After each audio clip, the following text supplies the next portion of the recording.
Thanks for joining us for today's episode of The Capitalist Investor. As always, you got Mark and D. Mark, what's up, man? How you doing? What's up, buddy? I'm doing A-okay. You? Good. You know, can't complain except about the weather. Yeah, we're talking about vacations and stuff. Never going on vacation. Yeah. I need palm trees in my life badly. Yeah, I have to see the sun soon or I'm going to lose it. Yep. It's about that time. You know, February in Cleveland, Ohio, that's the battle. It's a dark time. It is. It most definitely is. Dude, I made it through January just fine. Yeah. This is where it hurts. Yeah, like Monday for me is when it started. The entire month of February is just like, it's a straight up beatdown when you live in Cleveland, Ohio. Yep. If you can make it to March, you can. The end is in sight. Yeah, exactly. This month sucks though. Yep. Miserable. Snow on the ground all the time. It's always snowing. Never gets above freezing. Dude, my windshield wiper stuck to my windshield the other day when we had a snowstorm, like what, 2-3 days ago? Yep. And I tried to chip them off, snapped the windshield wiper in half. So I had to drive home with only one windshield wiper. I was literally hanging in. I was in the passenger seat, dude. It was terrible. God, Cleveland in February, not a great place to be. Nope. All right, man. So let's, given all of this circus act that's going on in the markets, I thought it would be very valuable for us to communicate with all of our listeners and talk about 6 actionable lessons for investors, especially given everything that's going on right now. I think all of these lessons will stand the test of time. It doesn't matter what's happening in the market, but I think it's even more important that you and I go through this and explain a few lessons that we've learned along the way that we think our listeners should be implementing in their day-to-day investing situation. Yep, right? absolutely. So let's kind of go through these. I picked out 3. You picked out 3.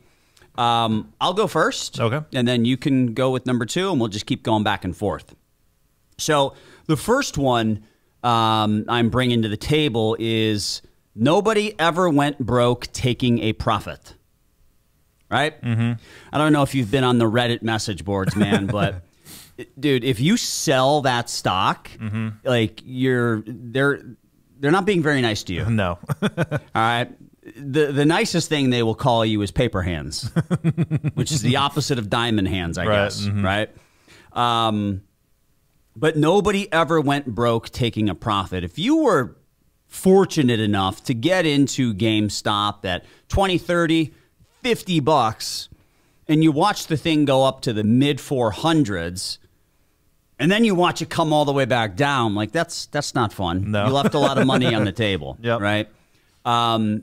So taking profits is a good way to close out a trade in the green. For sure. Where you're actually booking a profit, right? It's not a bad thing unless you're part of that Reddit message board. Then it's really bad if you take a profit. So let me ask you this. So this guy, it's deep effing value. Yeah.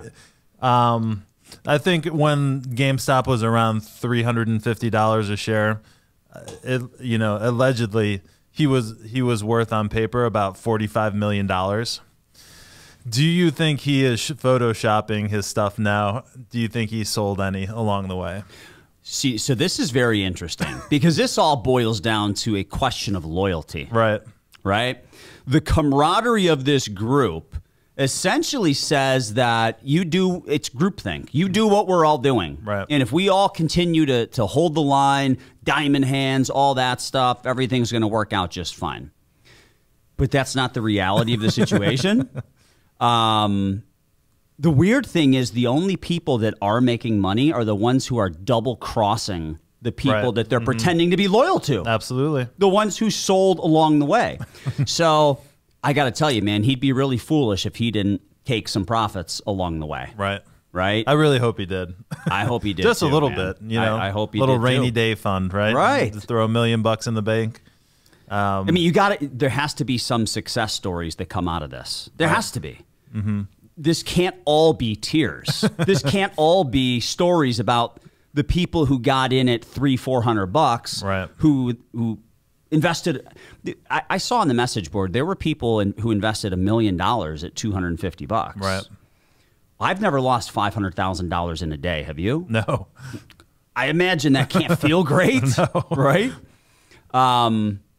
So, look, man, I hope he took some profits along the way. I really do. I hope a lot of people took profits along the way. Yep. At least we'll have some happy success stories coming out of this. Yep, absolutely. All right, you're up. But yeah, that's a good one for sure. What I like is, so, there's a lot of, tips out there. So I've kind of boiled it down to the 3 I like the best. And one of my favorite ones is take calculated risks. Yes. So, this is kind of the, buy when others are fearful type of situation, which if you just take a look at that on its face, when has that not worked? Yep. Right. And, I am certainly not the world's greatest trader. I honestly don't even do it that much. I'm more of a long-term buy and hold type of guy, and I do my, some stuff on the side. But, I'm reminded of Christmas 2018. The market was down about almost 20%, I think, in that fourth quarter. Yep. And on Christmas Eve, I said, this is absolutely ridiculous. What's going on here? Yeah. And I put all the money that I had on the sidelines into the SPY and QQQ. Good move. Like, I'm not going to get cute here, but what is going on here makes absolutely no sense. Yep. Everyone's panicking. Everyone's talking about trade wars, that even if it happened, wouldn't have had this impact that it's had on the market. So, that is a good example. I've, not taken that advice several times, but when others are fearful, it's typically a good time to buy in. So that would be a good example of taking calculated risks. The word calculated is the most important part in that statement. Yep. Right. Buying something because everyone else is buying it, that's not a calculated risk. You did no calculation at all. All you did was join the group think, and you did the same thing everyone else is doing. Right. Right. And that's unfortunately where a lot of people are going to be losing their shirts. So it's all about making sure that risk is calculated. Yep. Do your homework. Yeah. I mean, do some homework. I think the people that are going to get hurt the most during this GameStop / Reddit / Robinhood frenzy are those people that did no homework. They didn't calculate their risk. They showed up late to the party, and it's like a Ponzi scheme. If you're one of the late investors, Yep. You're the one who really gets pummeled, All right, good one. All right, so next up for me, number 3 here is play with the house's money and let it ride, baby. Right? So look, it always makes sense from my standpoint. If I invest $50,000 into a specific security and it goes up to $150,000, which, that's a great return, right? All of a sudden you're at 3x, right? That happened with like DermTech. That was one that I pitched. That's probably 4x where I pitched it. Silvergate is probably 3x where I pitched it. So, we've had those kind of situations. What I think always makes sense when you see a substantial run-up like that is to play with the house's money. All right, so if I put $50,000 into a position, it grows to $150,000. Why don't I take my $50,000 back and let the $100,000 ride? I can micromanage that position much less when I know it's all my gains that are at risk at that point. Right.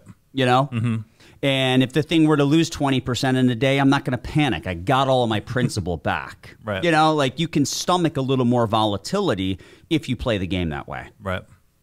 You can definitely be more aggressive. Yeah, and then you can take those profits and pump it into the next idea. Exactly. I think that's a great point, because one of what I think is one of the most overlooked aspects of investing out there is opportunity cost. So, if you're, only have, let's say, $100,000 to invest, and $50,000 is tied up in this one stock that, you're emotionally attached to. Like an ExxonMobil? Exactly. Yeah. That's a great example right there. what is happening to the market while you're, waiting for that one stock to go up. It is a classic behavioral finance issue. Yep. That we see time and time again. So yeah, that's a great one. All right, you're up, my man. All right. Well, it's a good segue into one I thought was very timely. Excesses are never permanent. Ooh. So, basically, again, that can apply to what we have seen over the last couple of weeks here with the meme stocks and the GameStop. But yeah, I think everyone's best example of that is back in 2000, 2001, right? When the tech stocks, the everything.com, everyone was buying as fast as they could. Yep.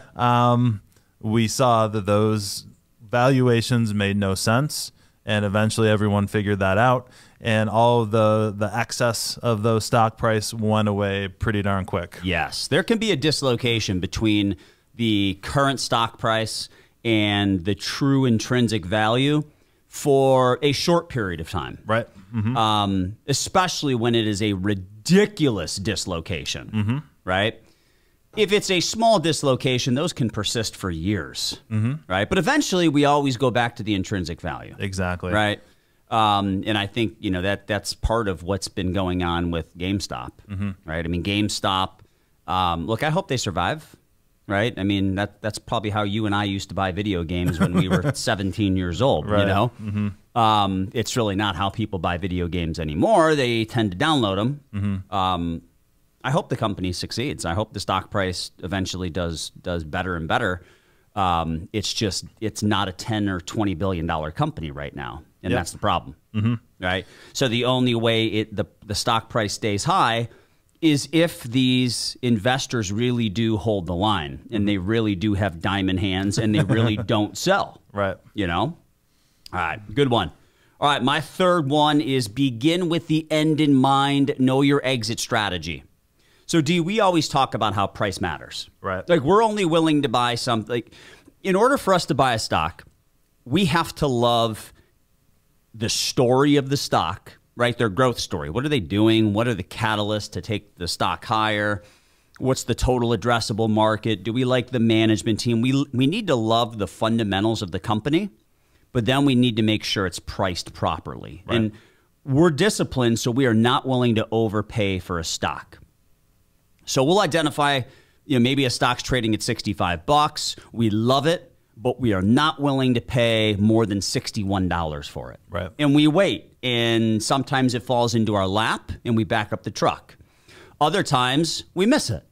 So what? We're going to live to fight another day, right? But as you enter that position at $61, you had better know when you intend on exiting that position as well. Right. What is your rule, and set that rule in advance. What's your rule for selling? Am I going to take it until it goes up 20% and then I'm out? Am I going to wait until it's trading at 2 standard deviations above its 5-year historical PE ratio, right? I mean, there has to be some sort of rule that goes into play that informs you as to when you should be executing the sell order. Right. Right? And that's kind of something that every single one of these Reddit investors should be doing as they're entering positions. You should know when you're going to get out. You shouldn't blindly go into a position with diamond hands and just hold your breath thinking that the price is going to stay elevated forever. Right. That leads to it being a house of cards. And as soon as the first person or first few people start selling, that house of cards will come down very quickly. Yep, no doubt. Yeah. So, that's honestly a perfect segue into mine, which is something that you hear all the time, and we've talked about it. It's stay disciplined. Yep. So stay disciplined, I would say, really breaks down, in my mind, into 3 main categories. The first one is what Mark just talked about, setting price targets. So, I hear so many times from people, hey, I like this stock, we should buy it. Yep. That's probably one of the most common things that we hear, especially, not only professionally, but with, friends and family asking about the hot stock picks. Yeah. there's always great companies out there. IPOs are perfect examples of that. Yeah, for sure. Right? An Airbnb goes public. It's like, hey, I've stayed at a few Airbnb places. I love it. Yeah. Want to buy the stock. Exactly. Yeah, but you're not getting in at the IPO price. You're getting in 100% higher than the, So yeah, you make a good point there. Yep. So definitely set those price targets. And along with that, and hopefully, some of my friends who like to talk stocks are listening to this. It doesn't have to be an all or nothing proposition, right? So what Mark just said a few minutes ago, it makes total sense. Play with the house's money. If you make a great stock pick and it doubles in 2 weeks, that type of stuff never used to happen, ever. I was just talking with Joe. Joe was talking with someone else here in the office about a stock that was up like 100%. And he came to the party late. He got in and the stock was up 27% yesterday. He's running around the office, giving himself attaboys, right? But I also talked with Chris about this a week ago, saying 2020 was a weird year, and I think 2021 is going to be the same kind of year where you can show up late to the party and the stock continues to run anyways. Yes. That is a phenomenal point. I was literally just talking with someone about that today. It's weird. Now, this won't last forever. No. So milk it while you can, but it won't last forever. Right. Absolutely. So yeah, that's exactly what we're seeing. It's just momentum on steroids, for lack of a better term. So yeah, when you get into one of those and it rides up, be disciplined. Take some profits, get into the next idea. But the big ones I wanted to touch on in the stay disciplined arena is you have to stay invested. That's one of the main things that I've learned through the years. And it goes into the other point in this. Don't time the market because it eventually will not work. All right. So when professionals are managing money, they are rarely, going into huge cash positions. Correct. Okay? So getting in and out of stocks and selling everything that you have because you think volatility is coming up, that is a huge mistake. And even if it works 4 times, the 5th time that it doesn't work can take you back to, ground zero. So no doubt, you have to stay invested. Don't try to time the market, because you have to do it perfectly forever for it to work. Timing the market is a fool's game. Right. It's impossible. There's a piece that is circulated throughout our office, and I can't give specifics, so I'm just going to wing this. I'm going to ballpark it. But basically, if you were to miss like the 10 best days of the stock market, I want to say your annual returns were pretty much cut in half. Oh, yeah. Like, it is absolutely crazy. And how many times over the course of the last few years, D, have you had a client concerned about an event, whether it's Biden getting inaugurated or Trump 4 years before that getting inaugurated, or tariffs or whatever it may have been? They panic, they're fearful, they think maybe it makes sense to go to cash. How many of those times has that worked? Basically never. None. Unless you're a short-term trader. Right. Your crystal ball has to be right twice. I'm lucky if my crystal ball is right once. Exactly. For my crystal ball to be right twice, for me to know when to get out and when to get back in, is next to impossible. No one can do it. Right. I was just talking with a prospective client yesterday. He was with a big brokerage firm for a while, and he moved his money to a wealth management firm, kind of like ours, about a year ago. And the guy he was working with pitched him on this algorithm kind of, black box trading strategy that was designed, and we've seen these before, D, because we've used them for sleeves of our portfolio, these black box strategies that are designed to protect the downside. They'll get you out before the crash happens, and then they get you in close to the bottom, and you participate on the upside. It's the best of both worlds. Right. They don't work that way. They malfunction, right? So the market peaked in February of 2020. It bottomed right around, I don't know, March 20th of 2020. And right at about the bottom, it pulled them out. and then it was slow to react to get him back in. Right. Right. And last year, from April through the end of the year, he was only up a couple percent. Everyone else I know was up substantially over that time frame. So, you know, again, market time, even when you have a quote unquote black box crystal ball software, even they don't get it right. Yep. I actually found what you were talking about because it was emailed recently. So basically what this is looking at is between January 1st, 95 and end of the year 2020. Okay. This is the S&P 500. If you were fully invested over that time period, you got an 8.4% return. If you miss the 5 best days over what, a 15-year period? 25. 25. No one ever said we're good at math. Just to go ahead and edit That's why that we out. have calculators. Reading and thinking at the same time, obviously not my strong suit. But if you just miss the 5 best days in that 25-year time period, you're down to 6.5% return. All right? Okay. If you miss the 10 best days, you're down to 5.2%. Wow. If you miss the 20 best days, you're down to 3.1%. Why are you even playing the game at that point? Seriously, why are you even playing? Yep. So, and if you miss the 40 best days over a 25-year period, you're negative. You're down 0.3%. God, 40 days over 25 years. That's absurd. Yeah. And I don't have this in front of me, but I know it's a ridiculous percentages of, you know, after one of the worst days of the year, within 2 weeks, you have one of the best days of the year. It happens like 80, 90% of the time, something like that. So if you're pulling out on these high volatility times, you're likely missing that swing. Yep. Wow. I mean, there's got to be, over the course of 25 years, over 5,000 trading days. Right. If you miss just 40 of them, you lost money. You're negative. Wow. How do we know to be invested in just those 40 days?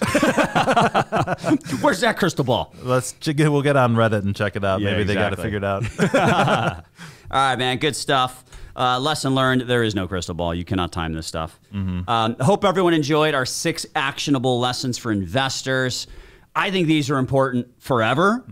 They've always been important. You should make these rules that you kind of live by day after day. But they're even more important right now as investors who may not have the discipline are suddenly intrigued by the stock market. Right. You got to have a rule set to work off of, right? And these 6 items are a good starting point, but you still need to build out a more robust system and rule set for yourselves if you really want to be successful in this game. Yep, for sure. All right, everyone, thanks for joining us today. If you have any questions, shoot us an email at info@swpconnect.com. Check out the show notes, the YouTube channel. All that stuff is right there on the website. Hit the subscribe button if you haven't already. And make sure you leave us a 5-star review. If you do that, email us, let us know you did it, and we'll send you out some swag. As always, thanks for joining us, and we'll talk to you next week.